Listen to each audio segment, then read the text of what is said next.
seconds. I'm going to... Is it going to be under women of stature? Under women of stature, yeah. Okay. So I'm now going onto Facebook to go live. Next.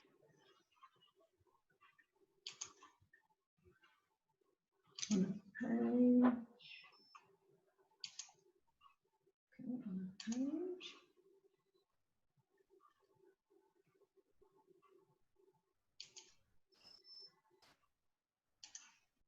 Okay.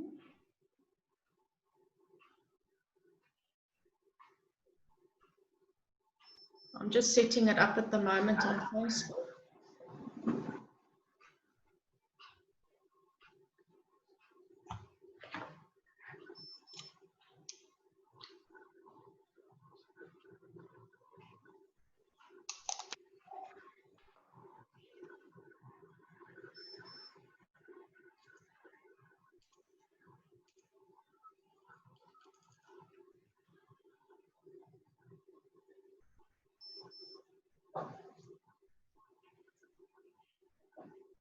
Can you see the screen that I've just put up, Nicole?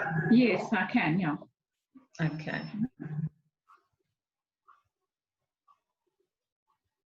Okay. Okay, then I'm just going to say something about this. So this is Forgotten Woman, South African Story. Let's put this away here.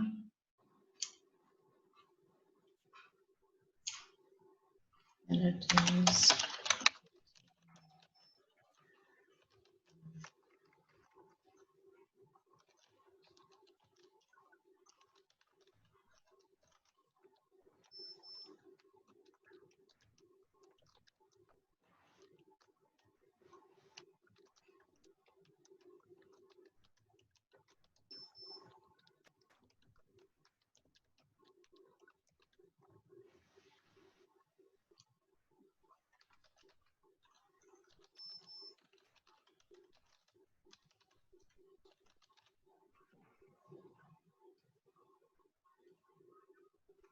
okay.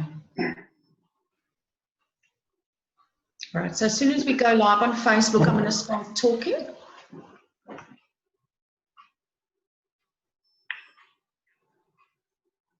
So we are a few minutes early, which is fine, but we'll just start, I'll just start the talking from my side, and then I'll introduce you at 12 o'clock. Okay.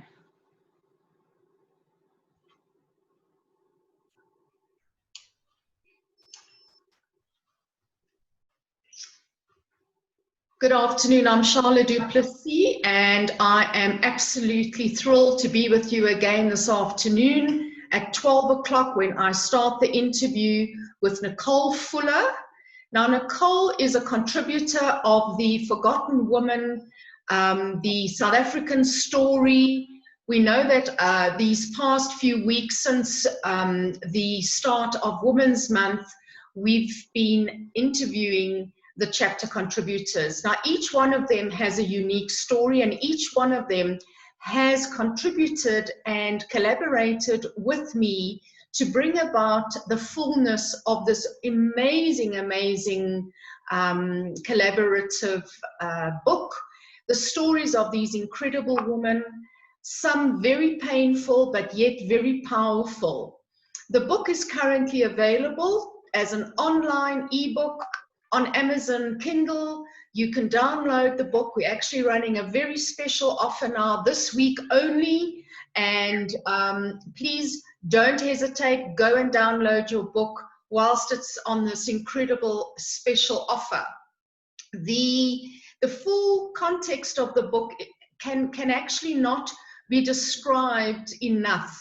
The amazing response that we are getting from women who, first of all, are listening to the interviews. We were on, it was, sorry, I'm just trying to think of yesterday's Expresso. We were on SABC. We had two of our ladies being interviewed, Lynn Hill and Venencia. So the Afternoon Express show on SABC3, that in itself was already touching someone who was listening in and immediately responded to Lynn and let her know that it was so powerful. It made her recognize something that was happening in her own life.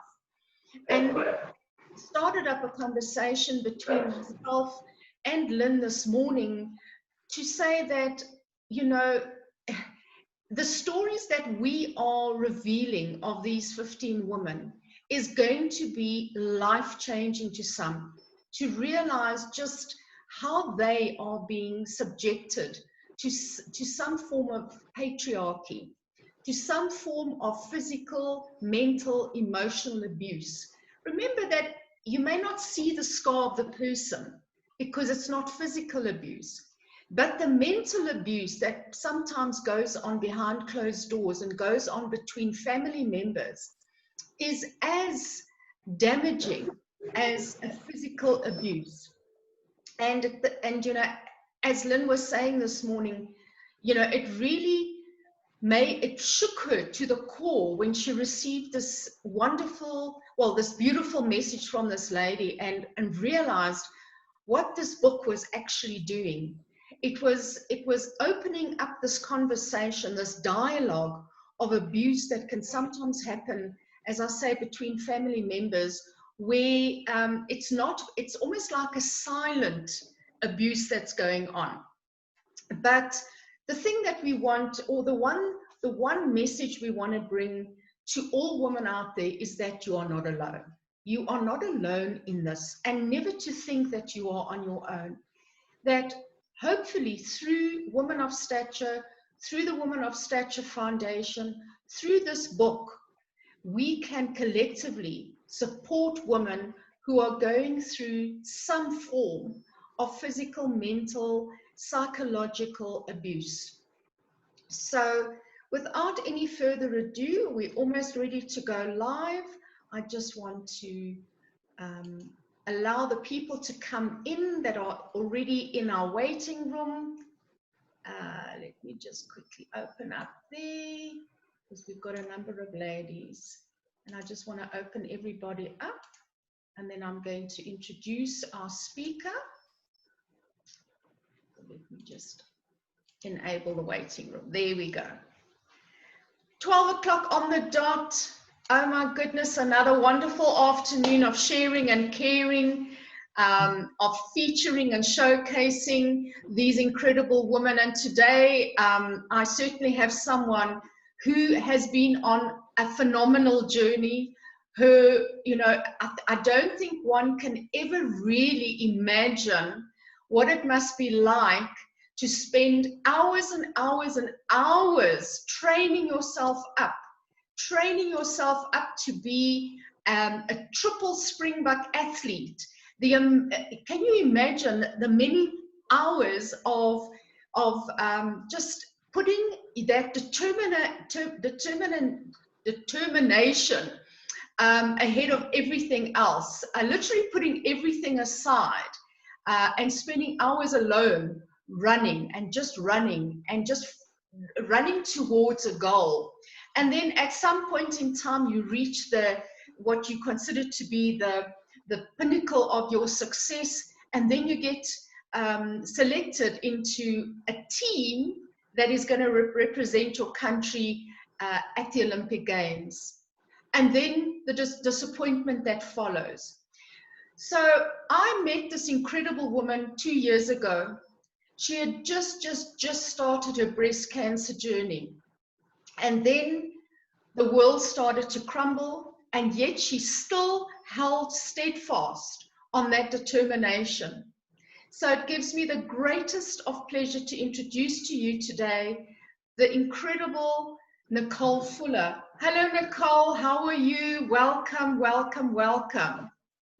Thank you, Charlotte. Thank you for having me. And it's been such an amazing experience to be part of Women of Stature. I mean, you were one of my first biggest inspirations to, after my breast cancer journey, to embark on this incredible journey that has unfolded. So big thanks to you.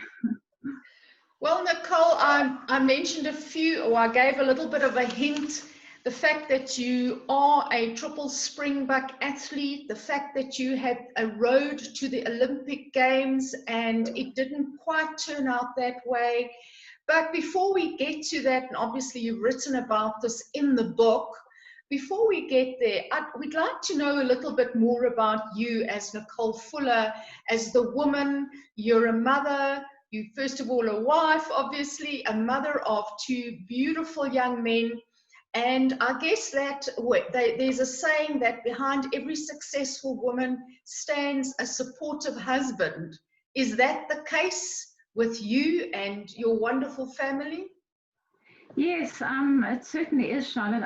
Chris, as you know, you have met Chris, and Chris has been incredibly supportive from the minute we met. He was an athlete, as you know, himself, and we actually met at a training run at our running club just after I'd moved back from Durban. That was our first meeting. So we spent the entire run chatting and getting to know each other.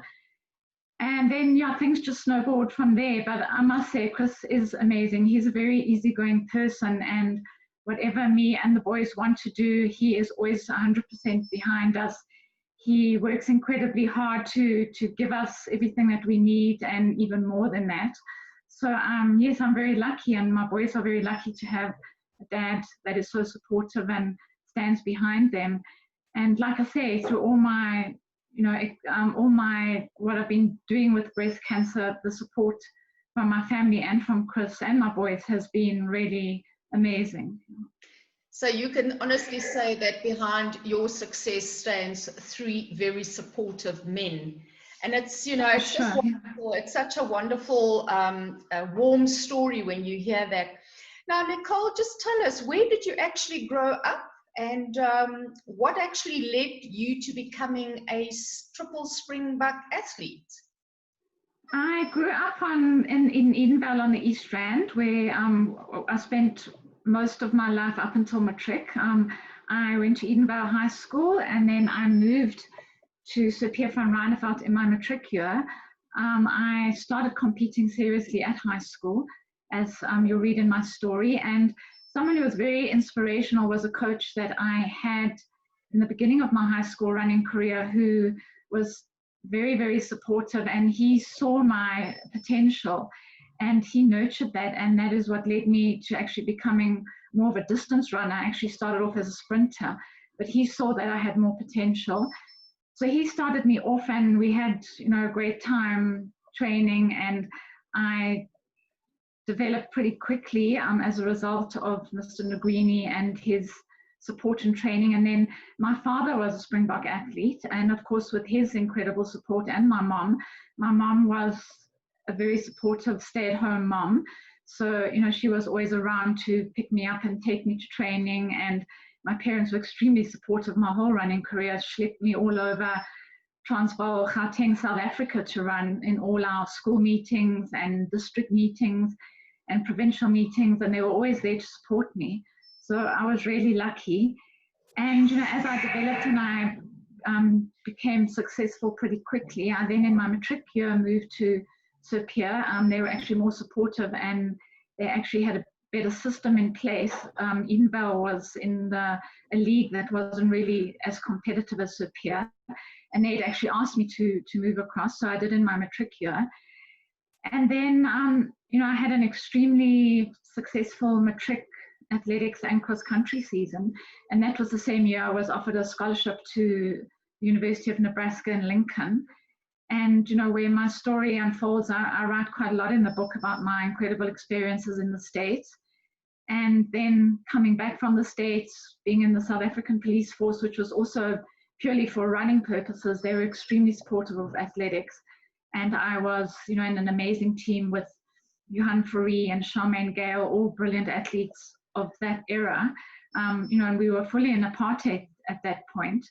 So we basically competed against each other, and our Springbok colours were granted either on running times or positions at national championships, with pretty strict criteria. So, so basically growing up as I said, on the East Rand, just going to high school, being very involved in my athletics. I have a younger brother as well, who's 5 years younger than me, and Evan was very different to me. He wasn't really that interested in sport. And he did his own thing, and he actually thought it was quite funny. He thought I was crazy, the amount of training that I did and the sacrifices that I made. But yeah, my dad, like I say, set the example, and that was the route I took, and I absolutely loved it, and I loved working hard and training, and I reaped a lot of benefits from my running as a result. Yes, because being a Springbok athlete obviously takes a tremendous amount of commitment and dedication and discipline. Has that in any way influenced your day-to-day life, the discipline that you learned? And obviously, once you apply that, how has it actually been to your advantage, Nicole? And I'm sure everybody that is tuning into us now on Facebook Live, they would love to hear how this has actually impacted on you. Well, looking back now, Charlotte, when I actually think of the discipline and the commitment and the perseverance my running taught me, I can actually truly say it was wonderful to have done or have all the achievements and the acknowledges of my running career. And like I say, the experience of traveling overseas, of living overseas, of meeting incredible people. But for me, the biggest thing was that how it prepared me, or how it helped me prepare myself when I was diagnosed with breast cancer. That absolute shock and fear on hearing the words, you have breast cancer. And especially for someone like me who was extremely fit and healthy, I've always led an extremely healthy lifestyle. And even though I retired from competitive running for quite a few years before my breast cancer, I always continued to run for fitness and for mental, physical, and emotional health. And, my running just prepared me so well for that cancer journey. And when I was diagnosed, that initial shock. But then, once I was after my bilateral mastectomy, and, I was determined to get back to my running and normal life as quickly as possible. And that running just helped me get over that mental hurdle of being so very overwhelmed. And, I sort of refused to let the cancer define me, but my getting back into running helped me focus on something else besides the cancer. And then, once I got back into my fitness, I was extremely lucky. I had a remarkable recovery, and I was running again 5 weeks after my surgery. And then it allowed me to get back into normal life. And because, my running means so much to me. And I think if that had been taken away, I wouldn't have had the recovery that I did. Yes, your recovery was certainly remarkable, because I remember when I met you, you had just come out of your surgery and you were just on your way to mend. How long was that after? Because that was on the in October that I met you. So how long before that had you had the surgery? I had my surgery on the 8th of August. So like I say, I just started running again when I met you at that Women of Stature and Breast Health Foundation event. So, I still recalling that day, because even though I was sort of getting back to normal, I still was feeling a little bit overwhelmed. And I promise you that day, just here, meeting you and hearing Prof. Carol and Ben, my surgeon, speaking, was instrumental in sort of making me realize that by sharing my own journey and my own knowledge, as a result of my athletic career and my coaching knowledge and my breast cancer journey, that just really inspired me to realize that by sharing my story to other people, patients, survivors, that I could make a difference in other people's lives. And that was the beginning of the journey.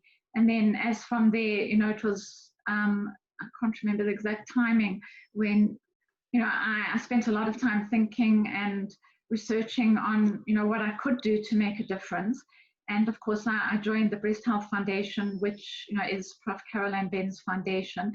Carol was such a huge inspiration to me, and you know, the Breast Health Foundation also set me on this whole journey, and I learned through the Breast Health Foundation about, you know, the certifications that I've done on oncology patient navigation, and then my breast cancer exercise training specialist.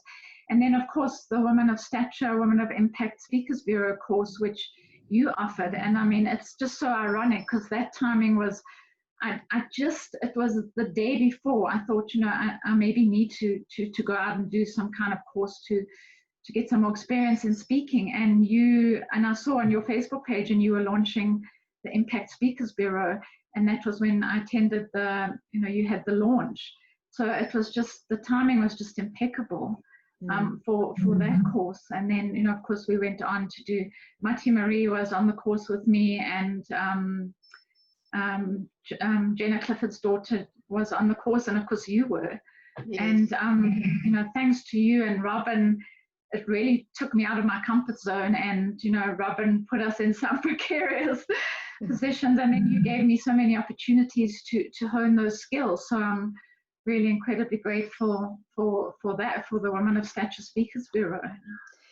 Well, Nicole, you know, nothing happens without you letting it happen. And clearly this is the thing that the message that I'm hearing you broadcast today is to say that no matter what your crisis or the incident in your life is, but you know, if you're going to let that overwhelm you and define you, then you're not going to move forward.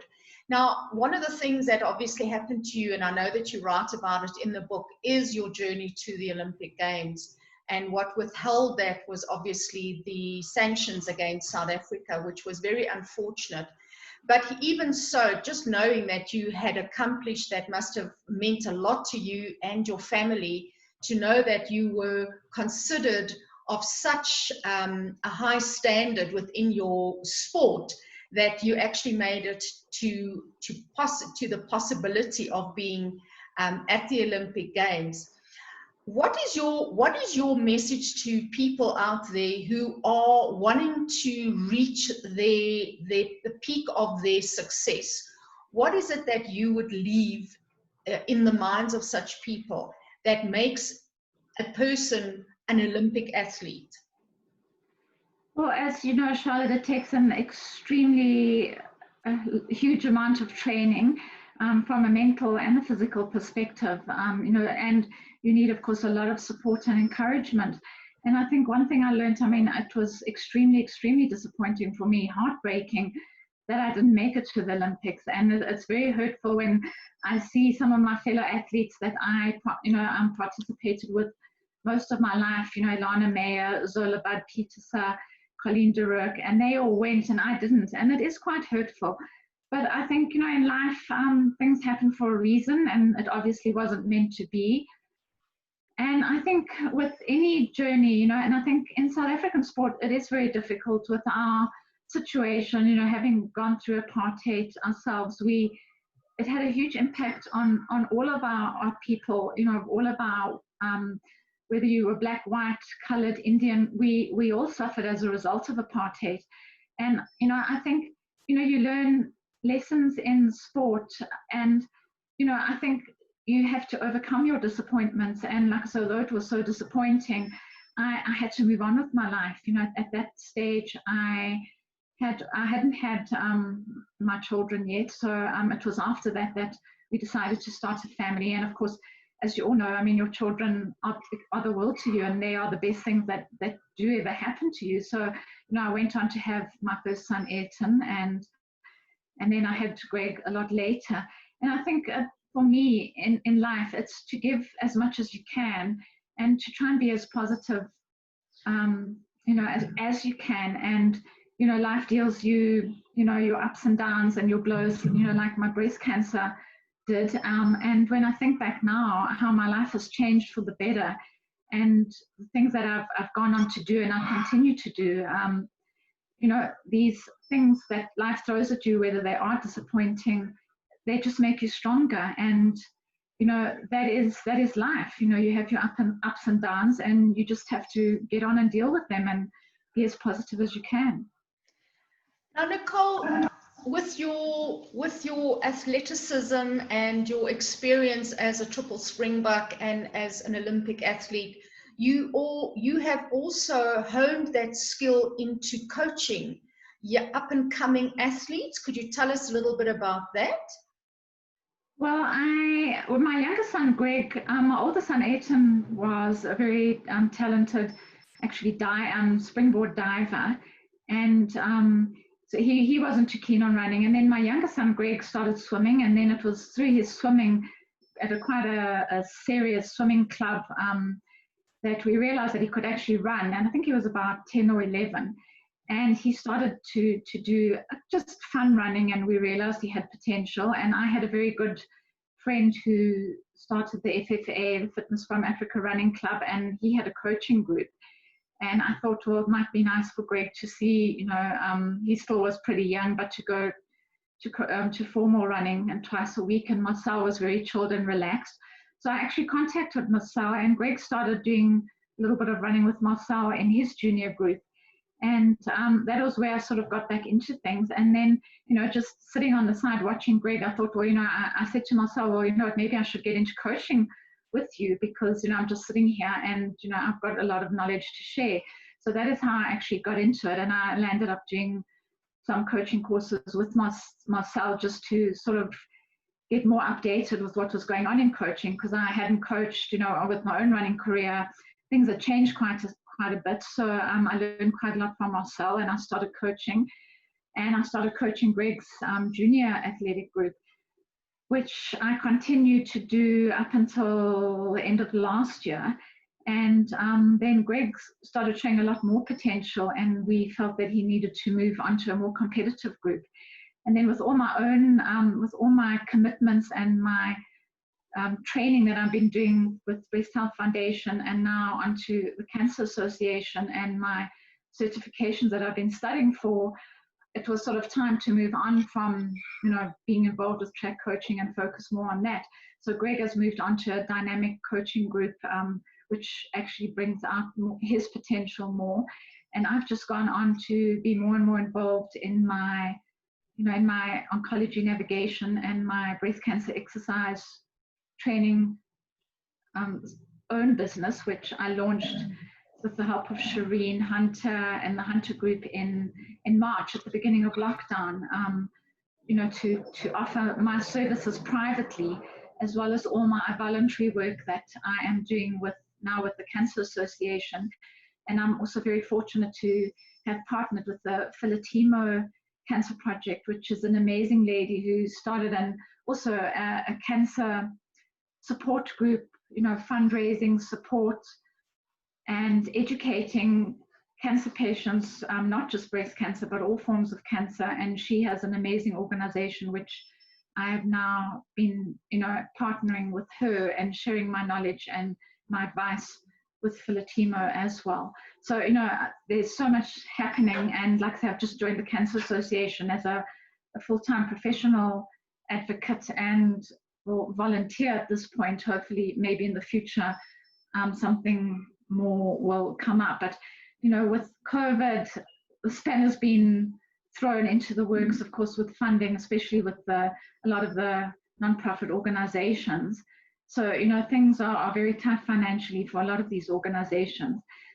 But the big thing is that, cancer patients need support, and COVID has taken away and caused so many problems for cancer patients, because a lot of the support that they have had and need has now, of course, had to take a back step because of the COVID situation. So, the support still the support, there's still so much support that needs to be given to cancer patients. And I think our biggest fear is, once COVID settles down, is the impact that it's going to have had and the work that's going to be needed to be done to get back to where we were, prior to COVID.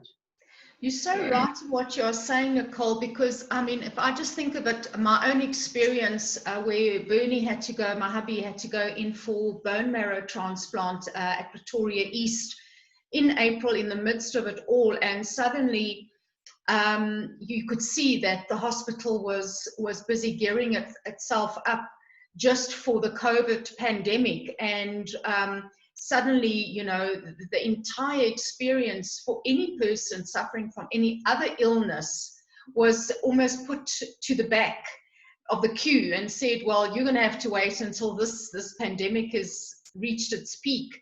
And so I can just imagine how many of those patients. Now, something that you've also said that you're involved is this navigating a patient, helping them through that process from when they are diagnosed. So what exactly did you experience because you had somebody help you, and why is it that you want to help that same person, someone in the same position as you?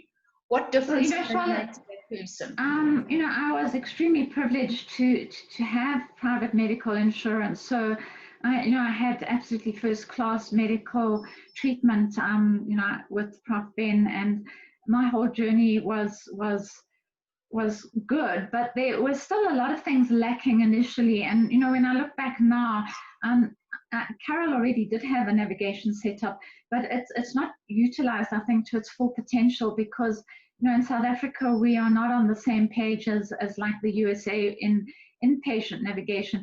And I'll just give a brief definition. You know, patient navigation is the individualized assistance given to patients, to their families and their caregivers to help patients overcome the many barriers faced on, you know, the very daunting cancer journey.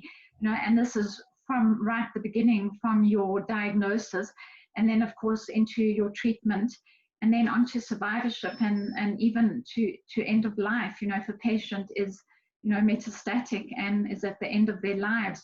So, you know, it's such a daunting journey, and of course each of those unique phases, you know, need a lot of support and care. And like I say, although I had first class treatment, I think, and I was very much, you know, they call it self-advocacy for myself. You know, I'm the type of person who made sure that I did the right thing. I had, you know, that I've continued to have my checkups, to have my follow-ups, you know, to make sure, because, you know, once you have had cancer, it's a never-ending journey, and you've got to look after yourself. And of course, as you know, with Bernie, you know, monitor yourself consistently, and, you know, have your checkups continue. And, you know, I mean, many of the treatment-related side effects from cancer are really pretty hectic, and patients need to be made aware of, you know, what to look out for going forward.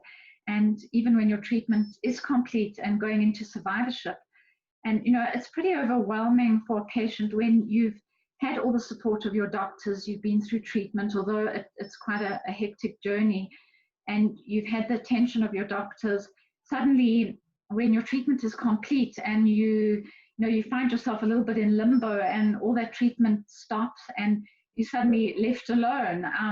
And, you know, that is survivorship. And, you know, you still need all that mental and emotional support to get through your journey. And, you know, that's why I've been so passionate about, because there were little things for me that, you know, it would have been really nice if I knew about, you know, just certain things to do. And I mean, I luckily had a friend who'd been through breast cancer, and I phoned her just prior to my surgery, 2 friends actually, and I asked them, and I said, you know, can you give me some advice? And, you know, they're just silly things like post-surgery to take open-necked tops that you can put on, that you don't have to lift your arms too much, because, you know, once you've had a mastectomy, your range of motion is extremely affected, and you're in a lot of pain in your whole chest area, your shoulder area. Of course, lifting your arms and just doing, you know, normal activities those first few weeks are really painful.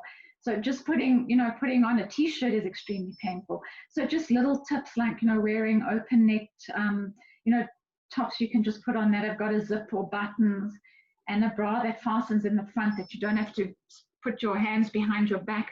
You know, just little tips and things to, you know, to do afterwards, and the importance of getting moving again after your surgery, so to prevent lymphedema.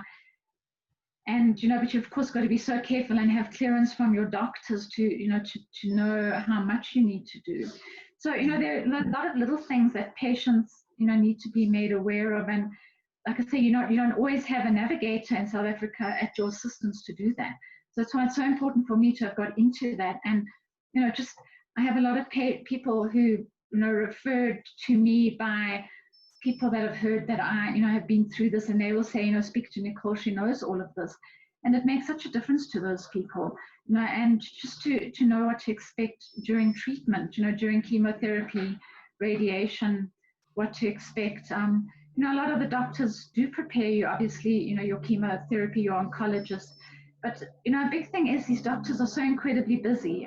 Someone like Carol, your oncologists are so incredibly busy that they don't often have the time to explain to each patient and to give you all the advice that you need. And that's where navigation comes in, and it's so important to be able to assist the patients, in preparing themselves. Well, Nicole, you're quite right in that, because something that I also noticed whilst my husband was going through all his treatment, and obviously I don't think many people think of it at the time, but just getting your medical aid sorted out, making sure that all the approvals have been done, making sure that by the time you get to the hospital for your surgery, that all of that has been taken into account and into consideration. So I think just the navigating, as you say, it can even reach as far as that, is to help them with the administration behind the illness and the operation and the post-op care. And I don't think many people think of it. So something that one exactly. I mean, Charlotte, in the States, I mean, the navigators, you can even specialize in each section. So, you can specialize in the treatment phase or the, survivorship phase. And, they even have financial navigators that work purely on those situations, sorting out your medical aid. America has such a totally different system to us. And I mean, they have all kinds of financial aid packages, and just even, like transport becomes a huge issue. There's some people that haven't got transport, or they're old, or they can't afford transport, and they need to get to their treatment. And, that's another whole aspect of navigation. Or they live very far away and they've got to get to their chemo sessions, or they've got to get to radiation, and we forget our public patients, where, I've had the privilege of working with Prof. Ben and the BHF at Helen Joseph in the public health sector. And you realize the extent and the many barriers that are faced by patients who aren't financially stable and haven't got private medical insurance. And, as you say, I was very privileged. Carol's unit at Mill Park has exceptional support, and she has, I suppose you could call them navigators or ladies that deal. And I mean, they just organized they got all of my, what do you call it, my approvals for all my procedures that I was going through, for my actual breast cancer surgery and all of that stuff. So, it also very much depends on, the doctors you go to and the practices you use and all of that too. Some practices are better than others, and some, you need to do it all for yourself. Sure. So, that's, again, like I say, navigation is just, it's so needed. And, it's the big problem with, navigation now, and even with our medical aids, with funding, it's a whole new aspect and a whole new section. But of course, it needs funding to be fully supported, and it needs to be promoted. And, that's another thing I'm really quite keen to do once COVID has stopped, is to, as I said to Shireen, with my own private navigation, is to try and get out to more of the private oncology units and things, and to introduce it more. Look, a lot of them do have, navigation in their own way, but not as advanced, and the training that I've received, to give the amount of information that can be given to help the patients. Now tell me, obviously your story that's now in the book, so it's The Forgotten Woman, the South African story. You've written your chapter is 7 pages, let's call it 7 pages at the moment. Is the story, what is it in the story that you want, or the message in the story that you want to send out to women, as a general message to women, to write their own stories, to bring, it almost brings a sense of relief when you look back and you say, my goodness, this is a journey I've been on. What did it mean to you to be part of this collaboration and to write your story? Well, I think it's just so incredible, that's why everyone must try and read the book, because the stories are just so amazing. And as Shireen said yesterday, we all have our stories to tell. And I just love the book because everyone's stories are so different and so diverse.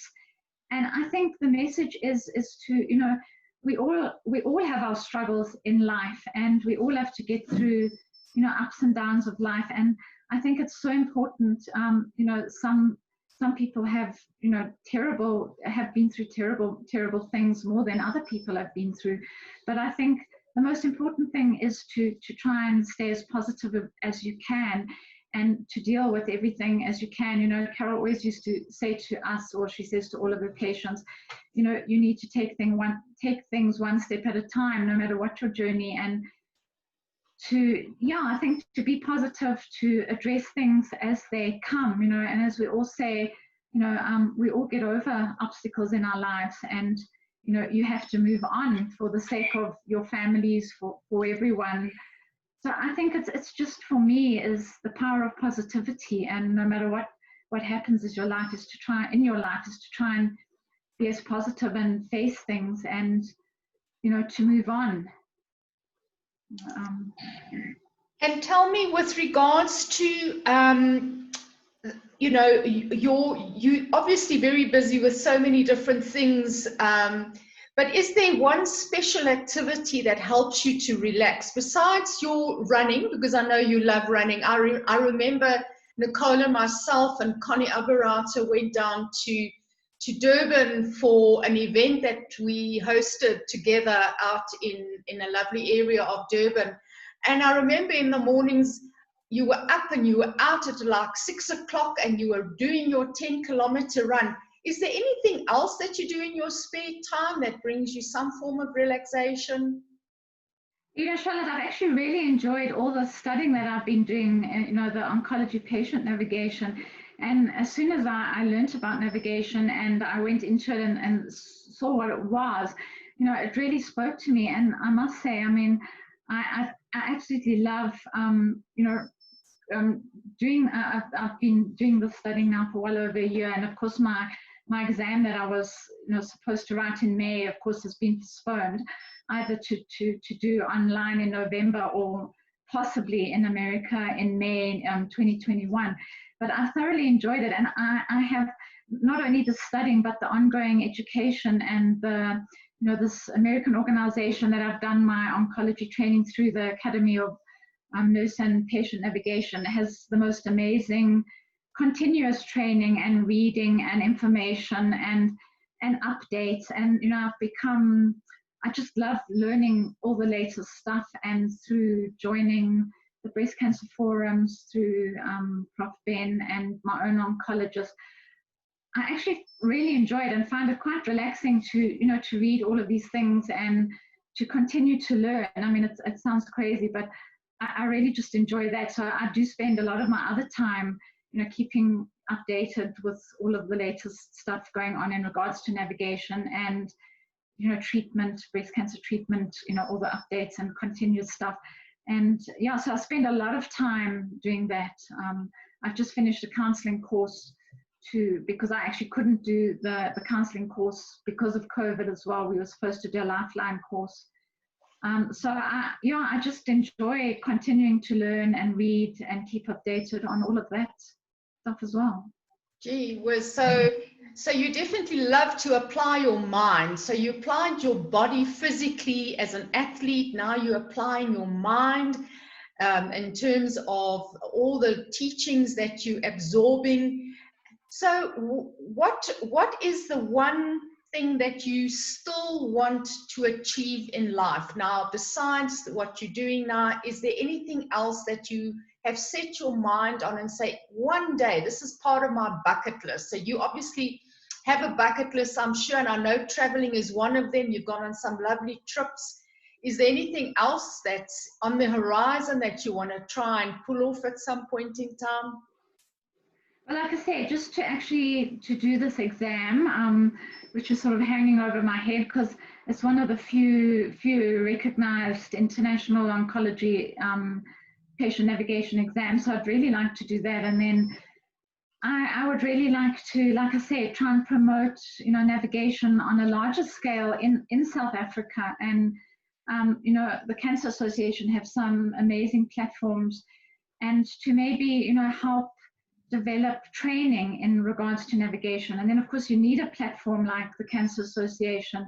And hopefully, they are very keen on promoting navigation. And hopefully, I can use that as a platform, and, we can grow navigation in South Africa to like it is possibly in the United States, where every oncology center, and of course, everything is so much bigger and there's so much more money, and of course, for that kind of thing. But it would really be great if we could grow oncology patient navigation, on a much larger scale in South Africa. And then, of course, but we need to train, oncology patient navigators. So that's one thing I would maybe like to do, hopefully do in the future, if I get given the opportunity, is to grow navigation, to bring it in to all the oncology centers and the hospitals in the public and the private sector, on a larger scale. So Nicole, if anybody wants to get hold of you, there might be people listening in that would love to get involved in some way or the other. And maybe even know of institutions or people that would be possible funders of such a program. How would they get hold of you? Where would they go? What would you suggest they go? How do they go about that? Well, I'm contactable on my website at nicolefuller.co.za, so they can contact me through my website, or I don't know if I need to give you my cell number, but I am contactable on my website basically.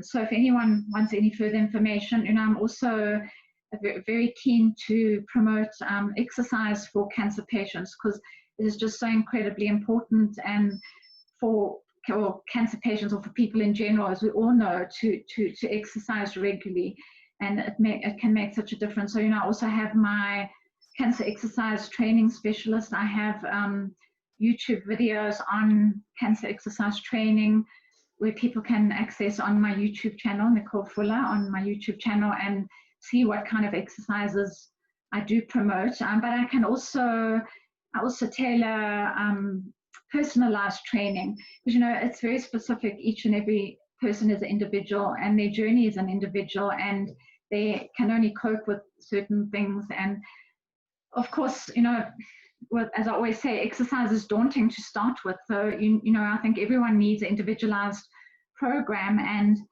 I think it's very important to find an exercise that you enjoy and that you can cope with. And I think that's so important for everybody. Not everybody wants to run comrades. So it's just, you can get out and walk. There's such a variety of exercises. Like Marty Marie will tell you, you need to have exercise that's tailored to your goals, needs, and abilities, because everyone is so different.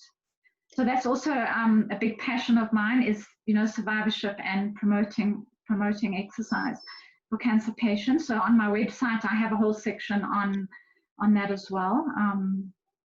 Yes, so I'm contactable, like I say, on my website, where you can send me a message and I can get back to you.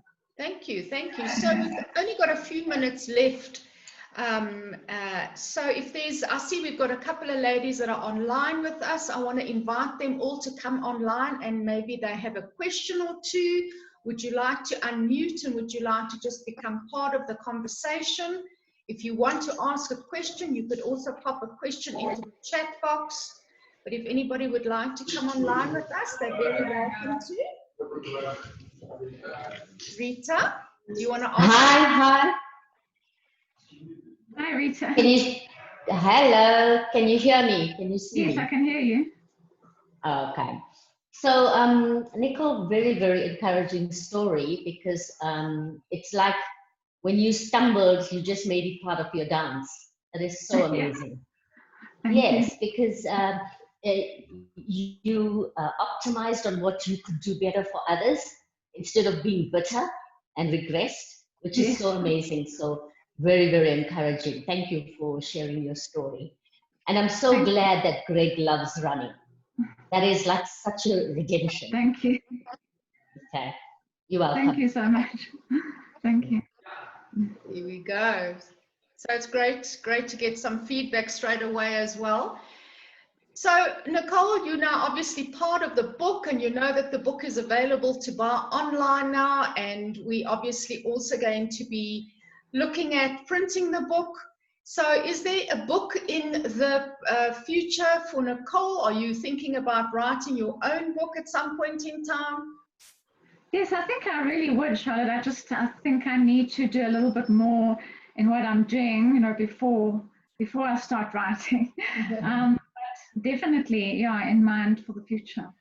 Great. So the book may possibly have had such an impact and has influenced the ladies like yourself to one day be writing their full story in your own book. So Nicole, I just want to say thank you very, very much for this lovely interview, for sharing your life story with us, some of the interesting and important roles that you are performing. I think the fact that you have committed yourself to the Breast Health Foundation organization, as well as now you're, launching something that is obviously going to be really, really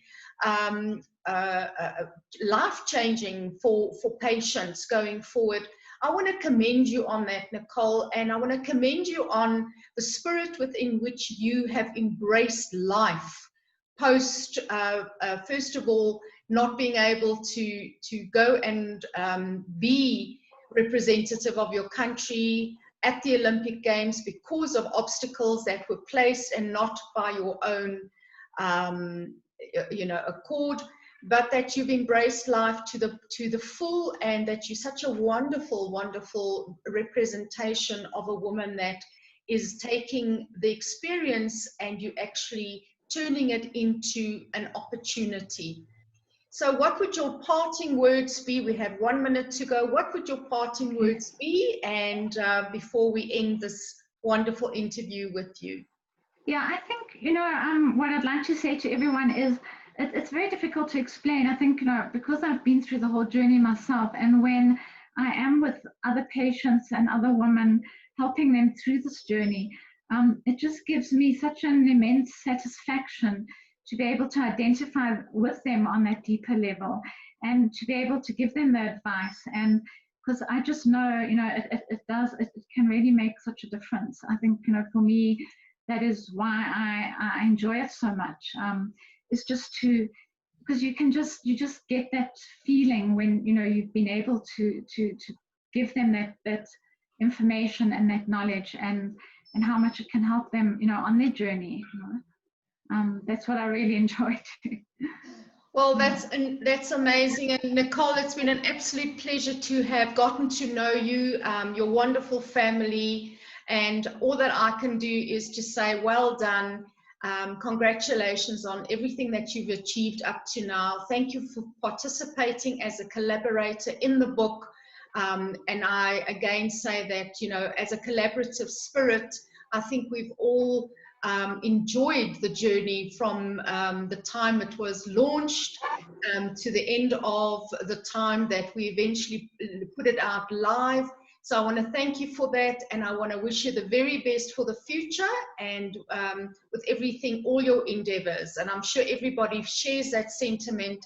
And as we say goodbye to you now, and we say goodbye to everybody that's online and to everybody that's been following us on Facebook, this is a woman of courage. This is a woman who has fought her own battles, but she's more than willing to help others fight their battles now. So goodbye to everybody. Thank you, Nicole, and may you all enjoy the rest of your day. And don't forget to go and download this book and read this incredible, remarkable woman's story. God bless. Thank you. Thanks so much, Charlotte. And thanks for including me in the book and for being such an inspiration. It's indeed my pleasure. Bye-bye, everybody. Bye.